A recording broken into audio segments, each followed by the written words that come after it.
I'm Michelle Rigby Assad. I grew up in Mount Dora in Tavares, Florida. I'm Joseph Assad, and I was born in Lebanon, and I grew up in Egypt. We were involved in the evacuation of 149 Christians from northern Iraq, from Nineveh, into Eastern Europe. These were Christians that were speak the language of Jesus, that have been there until ISIS came about 15 months ago and evicted them from their homes, destroyed their churches, and destroyed their homes. We would really like to help more.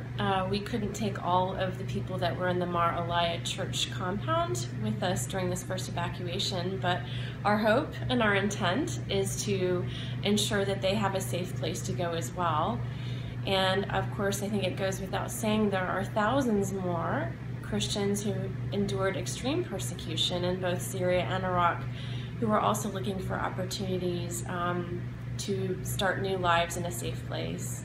And we would like to help them, so we're looking for additional countries to accept these refugees. The number of Christians in Iraq used to be 1.5 million, and that is in 2003. Today, there are less than 200,000 remaining in Iraq. They are facing genocide. In Syria, 3 years ago, there was a little over 1 million Christians, and today there's less than 300,000 Christians. They have been there for 2,000 years, and they are facing genocide. They're being completely annihilated by Islamic extremists. That's why we deem them to be the most vulnerable religious minority in Iraq and Syria that are facing real danger of extinction.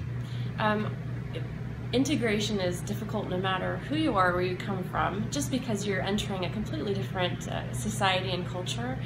So we've done our best to prepare the group that this will be a challenge, but we have set up a very strong program that will allow us to help support them as they integrate into society, to learn the language and culture, and to get a job and to be able to provide for their own families, which they're very eager to do.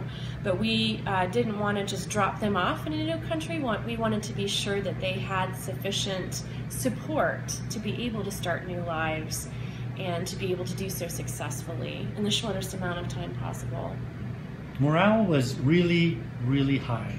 And I expected to see people who are tired, just eager to get out of the refugee processing center into their homes.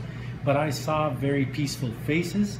You can see that they're happy, they're learning the language, they're smiling.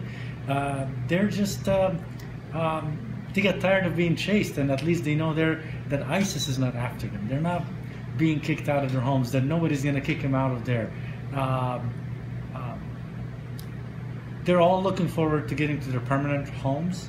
So that is going to be another challenge, but overall, seeing the little children singing in Slovak language just in 5 weeks that they've been in Slovakia is heartwarming.